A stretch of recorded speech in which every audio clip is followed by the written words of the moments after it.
Saturday, and it's time for Plus Sports Special on Plus TV Africa. Of course, I am your host, Mikhail, this beautiful day. Of course, we're looking forward to Nigeria, the Super Eagles, take on Sudan. But before that game, there's a lot of stories to still go through. I'm blessed with the presence of Seun Ajidagba in the studio, and my colleague, I don't know if we can call each other colleagues, but friends is certainly enough.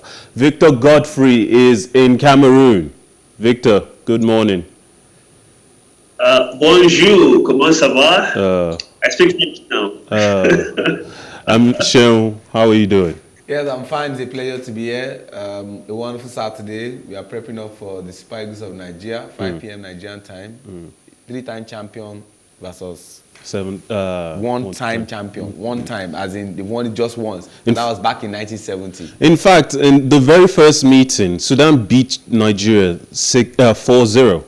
Such funny times we're in now. And coincidentally, Sudan were the first hosts of the African Cup of Nations back in 1957. Wow. But today, in Garua, they'll chop it.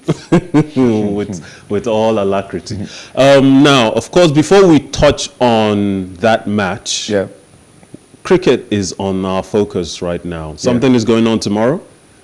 A massive event is going on tomorrow.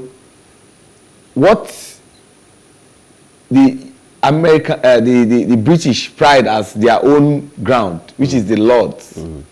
What Australia pride as their own ground, which is the Melbourne Cricket Ground. South Africa will tell you Sahara Willowmore Cricket Ground. We also have other people who pride their own venue. That's the way we pride our own Tafawa Balewa Cricket Over.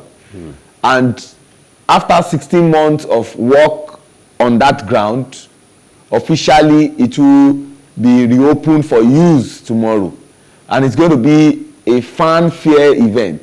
And I mean, the tough wicket at Tafawa Balewa Cricket Over will be opened for use tomorrow. It's a carnival-like event tomorrow, massive, a big event where young cricketers and old cricketers would step on the cricket pitch to play the game of cricket. Like you have always said, the shortest format in cricket is the T20 cricket. Yes. So tomorrow at 10 o'clock, where the first ball will bowl off, we'll have a match which pits ex-internationals versus players representing various clubs at the Honorable Bola Olusegun Ishao Club Cricket Committee League. So they've selected those players. So one team, which is from the CCC League, sponsored by Honorable Ishao, then the other team will be the ex-internationals. That's the first game we will see at 10 o'clock. It's a T20 game. Then that's what you are seeing there, official launch of. Then at 2:15 exactly, that place will be commissioned. Okay. The president of the Nigerian Cricket Federation will be there, Mr. Uyi Akpata. Professor Osato Giwa Osage is the chairman of the occasion. He is somebody that we respect so much at the cricket ground. He will also be there. They will officially commission it. Then at 2:30, we will have what we call a T15 game. A T15 game is just like you are subtracting 5 overs from the usual T20. So that T15 game will be a game for people who are over 50 years stepping on the cricket pitch to play the game of cricket. I will have a team that will be coached by Mr. Ewa Enshaw, former coach of the national team of Nigeria. We call him Omar Ben Salah, vastly experienced. Then the other team will be coached by Dr. Patrick Egbe. We call him Uncle PC. He used to be the former team manager of University of Ife cricket team. Okay. So we have one team that will be captained by Kome Agodo, who used to be the former wicket-keeper of Nigeria, and the other team will be captained by Kwesi Sego, former president of Nigerian Cricket Federation and African Cricket Association. Sounds like a lot of cricket experienced personnel on the team. A lot of people who have the likes of Deshabandu Asanka Pradiguru Senior, who is the coach of the national team of Nigeria and a World Cup winner with Sri Lanka in 1996. Wow. We have people like Kwesi Sego playing. We have people like Kome Agodo. But then we have people like Uyi Akpata, the president of the federation. We have people like Akidenti, who is currently the chairman of the league. We've talked so much about the development of cricket in the country. Yes. How significant is this new turf to that development and the future of what it means? Okay, so very quickly, we know we have been using the Unilag cricket over to play international matches, and the league that is currently going. As I speak to you now, a league match is currently going on between Ibejuleki Cricket Club 1, defending champion, and the table toppers versus Rocks Cricket Club of Abeokuta. That game started at 10 o'clock. Then at 2 p.m., we will see the likes of Government College, Ibadan Old Boys Cricket Club, squaring up against their opponent, Federal Government College, Warri Old Boys Cricket Association. Why am I saying this is because that has been the place that I've been using for cricket matches. Can we see the new turf? The new turf is something that a lot of people will be proud of. This is Tafawa Balewa Cricket Oval. But, excuse me, Mika, it is something much better than what you are seeing on the screen. I see. It seems that... Okay, so tomorrow now. Yes. There's going to be a couple launching games to christen. Like I said, at 10 o'clock, we'll have ex-international versus... Let me bring Victor in on this. Victor,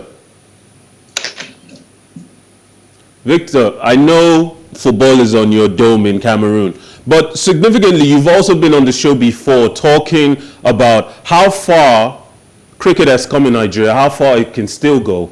My interest is, what I want to know is, at what point do we think, or how do we believe that cricket is going to one day compete with the esteem of football in Nigeria, given the level of proactive investments going into it?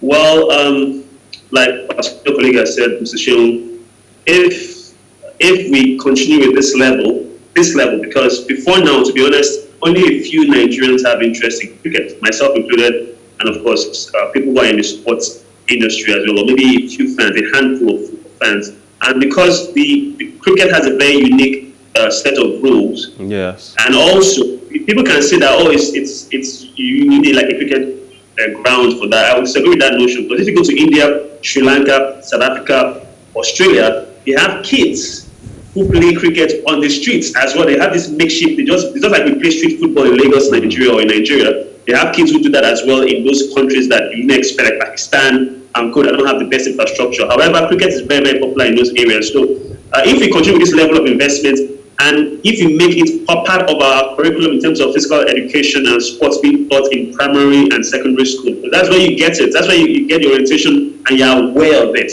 How open?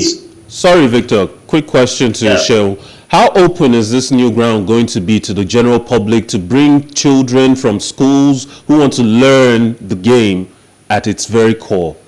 Like I said, some of these players that you see tomorrow, the likes of Iyakbata, Akindenti, Fred Banabi, all of them, they are people who have played on this ground before. Okay. And so what they want to do is, once it's officially commissioned, cricket game will resume at Tafawa Balewa Cricket Oval.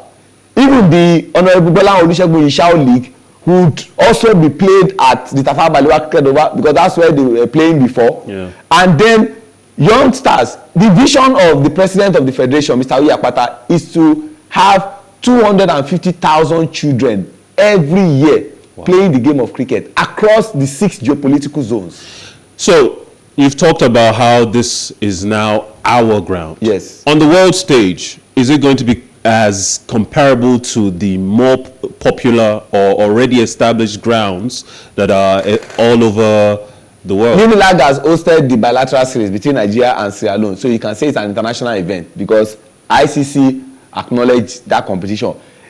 The Tafawa Balewa Cricket Oval, before it was closed for that reconstruction work, we saw games like ICC T20 African competition take place there, and the ACA also taking place there, where you had countries like Gambia, Sierra Leone, Ghana, and all of them. So now that it has officially been done to be a tough wicket and a fantastic oval, we can bring anybody that we want to bring. In actual fact, watch out for a competition that is coming up in February, and watch out for a competition that is coming up in April. There are lots of international competitions that will take place on that cricket pitch. You know, I wonder, we've talked in the past about how football has kind of tapered off when it comes to the investments, the resources, the proper administration. Is cricket, on the other hand, enjoying better administration of the sport than football at this current time? Not disrespecting football, but in all honesty, the running of administration of cricket, both at the national team level and at the club level, is a seamless process. Let me give you an example. In the league, the Honorable Bola Olusegun Ishao League for Division 1 and Division 2, they didn't wait for match day 38 like they do in football before meting out sanction on erring clubs, because the rule were spelled out before the start of the league, and they were playing conditions that all of them agreed to. 3 clubs were sanctioned after match day 2. Foundation Cricket Club for wearing jerseys. You know the funny thing, the man who is running the league in Nigeria, Detention, was an ex-FCC member. But guess what? They have a head of the disciplinary committee in Mr. Owolabi Odugwa and some other people, and they sanctioned the club. They deducted points from them. 1 point. Pioneers also suffered the same fate. They deducted a point from them. Ibejuleki Cricket Club 2, who are the last team in Division 2, were also docked points. You know, Victor, it seems we're having a little issue with Victor. But, so, Victor is here. Okay, so, on the question of administration of sports, is it fair to say that the very fact that cricket is still in its infancy in the country makes it an easier sport to administer and allow for a seamless process at club level and at administration level than football at this current time? Yeah, you can say that, because the beautiful thing about experience is that you learn from your experiences. Since we've had, I think the reason why football is actually so popular is not because of the level of infrastructure and administrative work put in by the government or by the bodies in charge. It's just because the sport itself is incredibly popular. So whether you like it or not, people will always be interested in football. It's not really based on what people in the NFF have been doing towards our sports in Nigeria. Unfortunately, it's just killing the development of the actual individuals that are involved in the game. Whereas from a perspective of marketing or branding or from fans' perspective, football will always be popular. And on the flip side, in this part of the world, we do realize that cricket is not all that popular, to be honest. Other parts of the world, it is super popular, but here it's not. Like you said, like Mr. Shimon has said, the infrastructure will help us go a long way. If we learn from the mistakes of not only football, other sports we have in Nigeria that have not really performed up to peak performances right now, we can say that, yeah, it's a chance to mold this and make the best decisions. It's like having a child in your later years, and like, okay, I won't make the mistakes I made when I was in my early 20s. I'll really take care of this child and understand it more and better. So yeah, we have a chance to grow. And like what he said, that statistics you put about having over 250,000 students or children in a year, that is remarkable. If we can actually achieve that goal, or even half of it, I can assure certainly you, big ambitions. Will be a T20 nation, in my opinion. One last question as regards this. Arsene Wenger, in trying to defend the desire to make the World Cup a biennial competition, he said that it is as a matter of urgency that the World Cup becomes a 2-year interval competition, because some other sport might take the place of the importance in the hearts of youngsters, teenagers, and new sports lovers. With a country like Nigeria taking cricket as seriously as we are now, and the possibility of other countries, lesser countries, less rich countries, even doing the same and following in our footsteps, is that a significant risk to world football, that world cricket will take the place of just as many hearts as football. One of the many instances I just want to cite, I told you about the shortest format of cricket, which is the T20. Before, in the league, we used to play 50 overs game, which spans longer time. First innings will be 3 hours, second innings will be 3 hours, but it's not sacrosanct. It takes a longer time. Now, as I'm talking to you, 2 matches are played in a day. So if you miss one, you can catch up on the other one. They have even reduced it to T10, which means that you can play a 10 overs game. I told you that tomorrow we have T20 and T15. They could have even done T10. Now, today, we are having 2 matches at the Unilag Cricket Over in Division 1. As I talk to you now, the Bundesliga Cricket Club 1 are currently playing Rocks of Abeokuta. And at 2 o'clock, it will be the turn of Government College, Ibadan Old Boys Cricket Club, taking on Federal Government College, Warri Old Student Association. So I'm saying that 2 matches are played in a day, and there are even plans to integrate the T10. So it's a way of making it more enjoyable and putting it into the faces of people. So all in all I'm just saying is that, hey, we are making our best, trying our best possible in ensuring that this is acceptable and loved by a lot of people. Well, let's move on. We're in AFCON month, and interim coach of the Super Eagles, Augustin Eguavoen, has stated that his squad will treat Sudan with the utmost respect in their second group encounter at the African Cup of Nations. Nigeria will play the Falcons of Gideon in their second AFCON Group D match on Saturday today at the Stade Rumande Adjia in Garoua.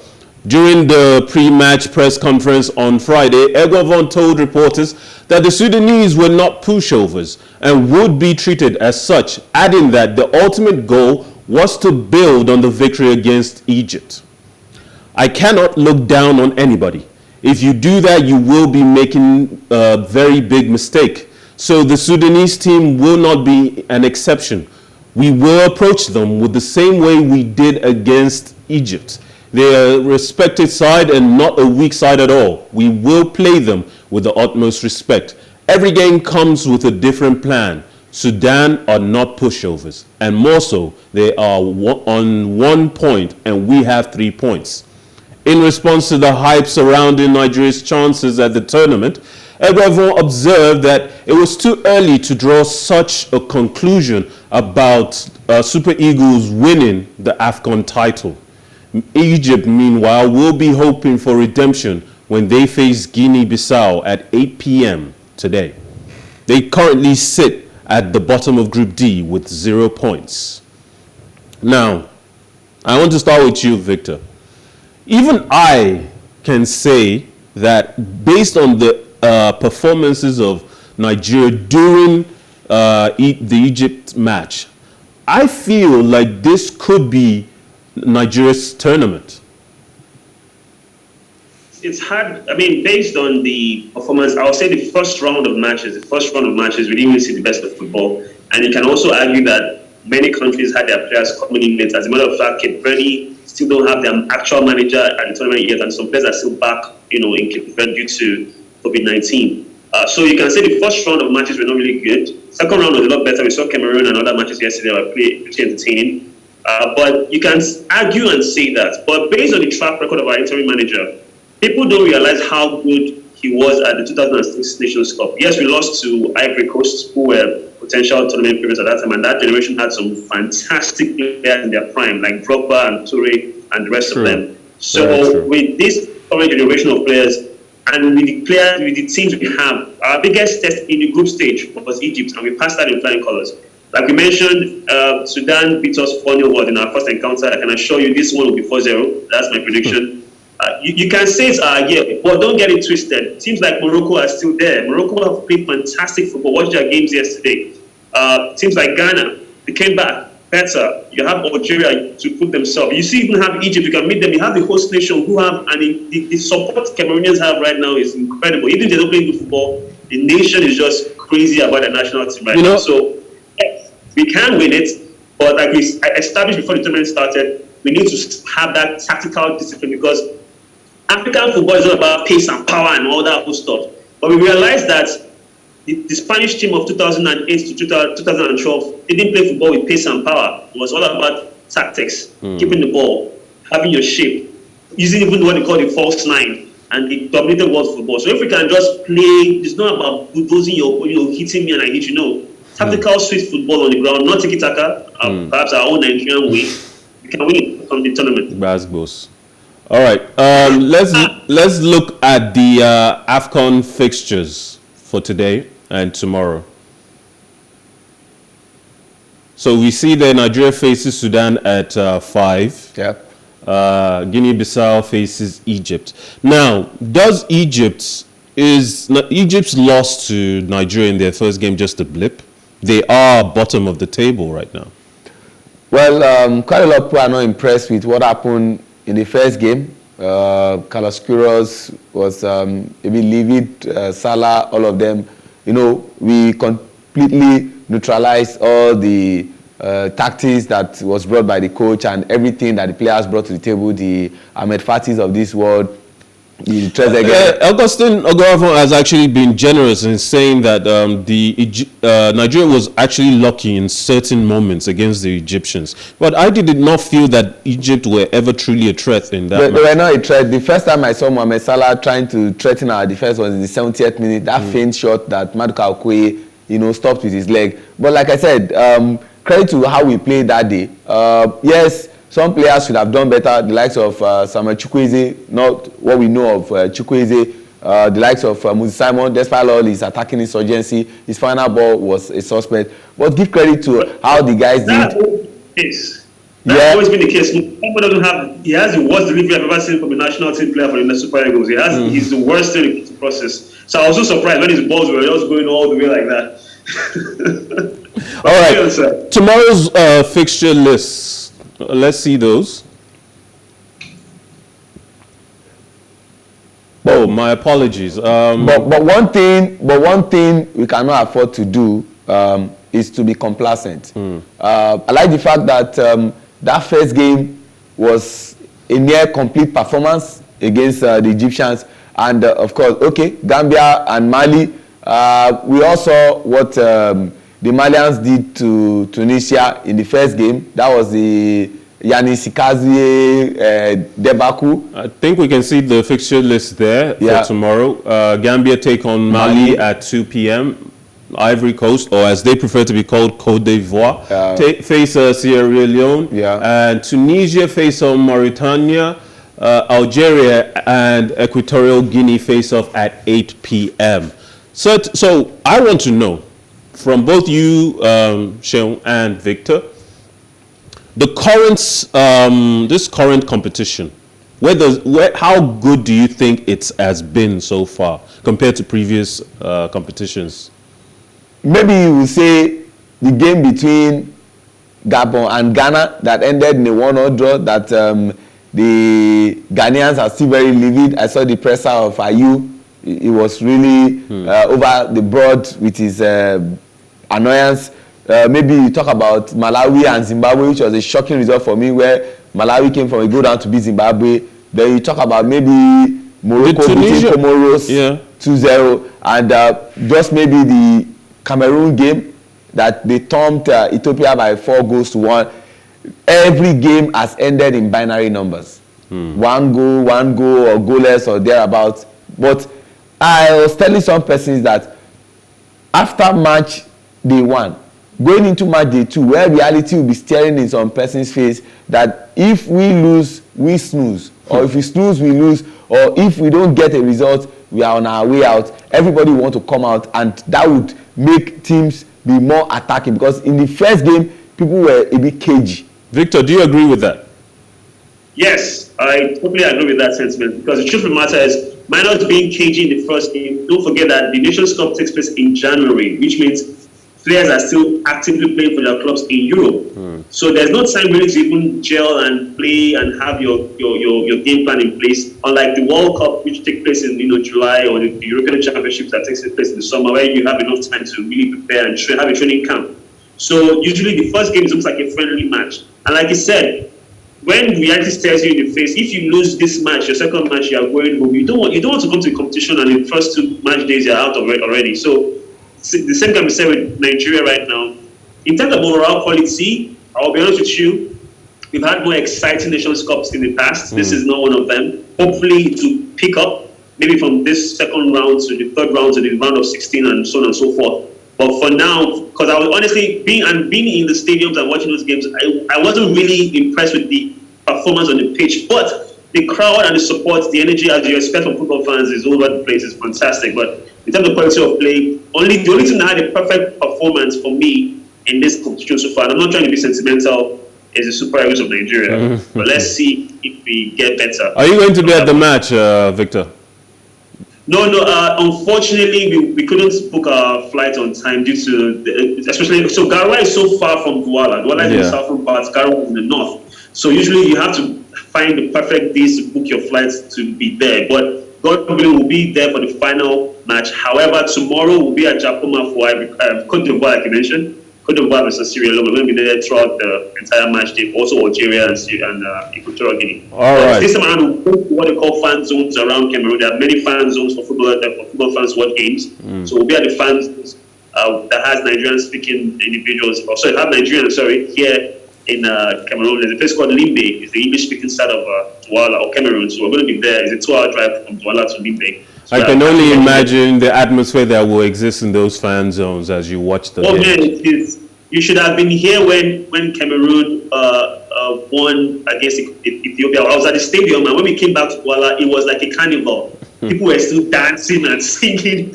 it was amazing. Well, yeah, it's a carnival today, hopefully in Cameroon for Nigeria to beat Sudan, and tomorrow a carnival at T.B.S. for the Cricket Open. So let's go to the Bundesliga, where Borussia Dortmund's Erling Haaland snapped a 2-game goal drought with a brace, while fullback Thomas Meunier added 2 more as their side hammered visiting Freiburg 5-1 on Friday, January 14th, to move within striking distance of leaders Bayern Munich. Meunier powered home a header at the near post from Julian Brandt's corner after 14 minutes and doubled the lead in the 29th, nodding in another Brandt corner. He had only scored once before in the Bundesliga since joining in 2020. Haaland then got in on the action, quickly peeling away from teammate Jude Bellingham to race into the box, latch onto a perfectly timed through ball from the England international, and tap in Dortmund's third. On the stroke of halftime, the Norwegian bagged his second in the 75th, his 55th goal in 56 Bundesliga matches, after Emandin Demirovic had pulled a goal back for the visitors just past the hour. Mohamed Dahoud capped a dominant Dortmund display with a powerful shot in the 86th minute. Dortmund have 40 points in second place, 3 behind Bayern, who visit Cologne on Saturday. Freiburg stays 4th on 30.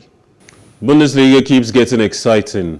Plenty of goals in that match, and there always seems to be plenty of goals in every weekend.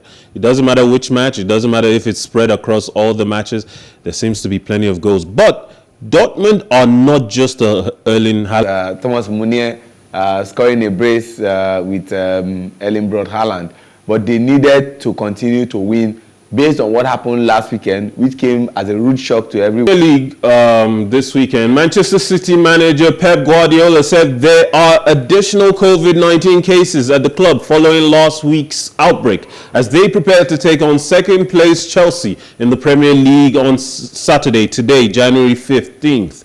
Guardiola, who missed Friday's 4-1 FA Cup third-round victory over Swindon Town after returning a positive test, did not specify whether the new cases were among players or members of staff, while the number of cases was also not mentioned. Last Thursday, City confirmed Guardiola and his assistant Juanma Lilo were among 7 first-team players and 14 backroom staff who were isolating for COVID-19 related reasons. Guardiola said to return to the dugout today. He praised on his counterpart Thomas Tuchel and his team before City hosts Chelsea and added he is expecting a completely different game to the one City won 1-0 earlier this season.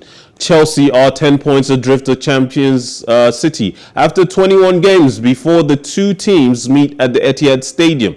Chelsea, meanwhile, will need to outdo themselves to close the gap on the Premier League leaders, given the number of COVID-19 cases and injuries at the club. Manager Thomas Tuchel said centre-back Andreas Christensen will miss the game after testing positive for COVID-19, while fellow defender Trevor Chalobah plus full-backs Reece James and Ben Chilwell were already sidelined through injury. The German conceded that a defeat on Saturday could end the London side's title ambitions.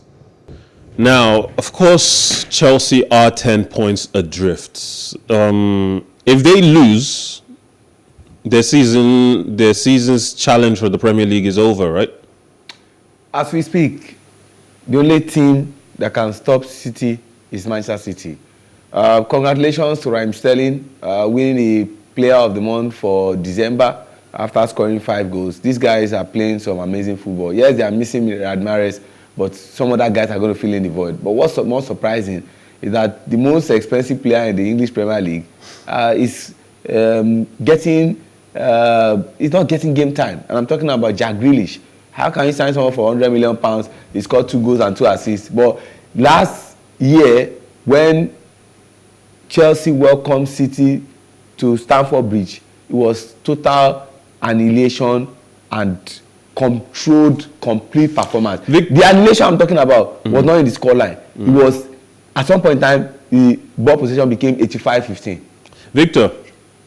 Yes. In the last fixture, Chelsea lost 1-0, but that was a flattering scoreline for them because Manchester City, it feels like at that moment, Manchester City had stumbles, but once they stepped in onto that pitch that day, their season really began, and it was a complete display of total football.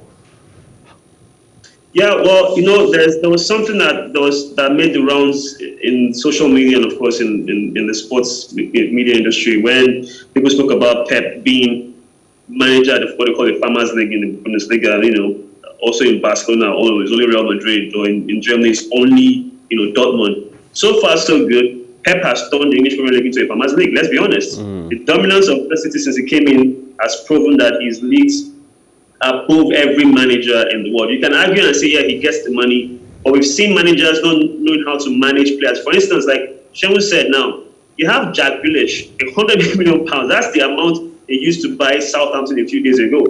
And this guy has been on the bench. In local terms, we say the guy they chop bench. He has been eating the bench spaces. He has a certain seat for himself at the bench, cozy, and he doesn't even fit the Man City style, to be honest. But that tells you the level of how good Man City is to sign a player for £100 million and not even play him. Okay, quickly, Chelsea in this match, do they have a chance of beating Manchester City? Seun, I'll go to you first.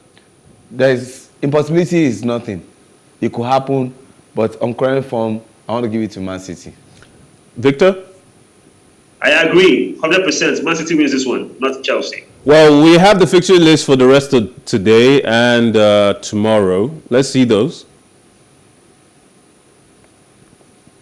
Of course, the Burnley game has been postponed due to COVID-related issues. But we see there that Manchester City will face Chelsea, and that's at 1:30 p.m. Yeah. Newcastle United and Watford face off, followed by Aston Villa and Manchester United. Norwich will meet Everton. Wolverhampton and Southampton, and then tomorrow Liverpool will face off against Brentford, who have been struggling lately. West Ham United will take on Leeds United. That promises to be a very special match, but even more special than that, a London derby between Tottenham and Arsenal. Well, Arsenal are seeking for waiver from the English Premier League organizers, as a result of COVID cases, they want this game to be moved. But I'm sure they will get a feedback much later today. But the first leg ended 3-1 in favor of Arsenal. But this is a much changed Tottenham side under Antonio Conte. They've only lost 2 games. 3 games, I beg your pardon, in the UEFA Conference League. And of course, the home and away that they lost in the Carabao Cup to Chelsea, who are through to the final. Meanwhile, this story continues to develop, and honestly, it just feels like one long political drama. Djokovic will spend tonight, January 15th, in immigration detention before the world's tennis #1 seeks a court ruling to stop his deportation and keep alive his bid for a record 21st major title at the Australian Open.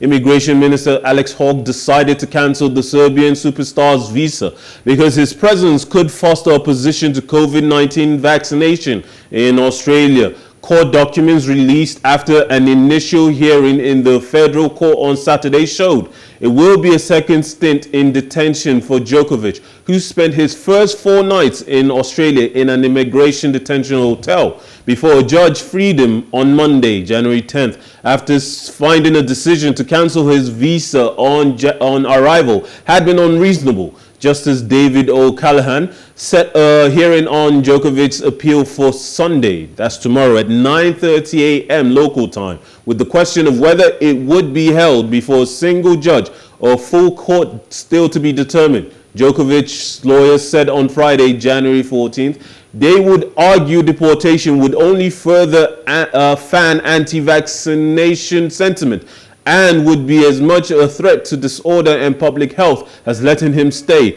and exempting him from Australia's requirement that all visitors be vaccinated. A court order on Friday night had required the 34-year-old to surrender to immigration officials for an interview on Saturday morning before he would be taken to his lawyer's offices for the preliminary hearing. Now, also on the streets of Melbourne, there doesn't seem to be a lot of sentiment for the #1. The rules are well clear. They say show evidence of vaccination before you come into our country. All this emotional blackmail that Djokovic and his father are trying to play, for me, it's all nonsense. You know the rules and you are coming to a country. You heard what he said about all the things. And quick one, this same Djokovic used to be the president of the tennis professionals, the ATP, what they call it, the tennis professionals. He went to form a breakaway tennis association, which they call Professional Tennis Players Council, that he said himself and people like Vasek Poksisi. This was the same Djokovic in June of 2020 that organized an after party after organizing a tournament in Serbia that people contracted coronavirus. Djokovic should just go and sit down. All right, we're out of time, and thank you for joining us this Saturday for Plus Sports Special. To Victor, I say a big thank you and be safe in Cameroon. Thank you very much for having me on the show. Always a pleasure. And to Seun, always a pleasure as well. Well, it's an absolute pleasure. Thank you very much for joining me. And let's come around tomorrow and today to watch cricket match at Unilag. But tomorrow is a big one. It's a carnival-like event. There's a lot of sports to really feast on this weekend. Hopefully you join us as we enjoy it for the rest of the week and delve into what those games mean. My name is Mikhail Tinubu. Remember, life is never boring with some sports. Have a good day.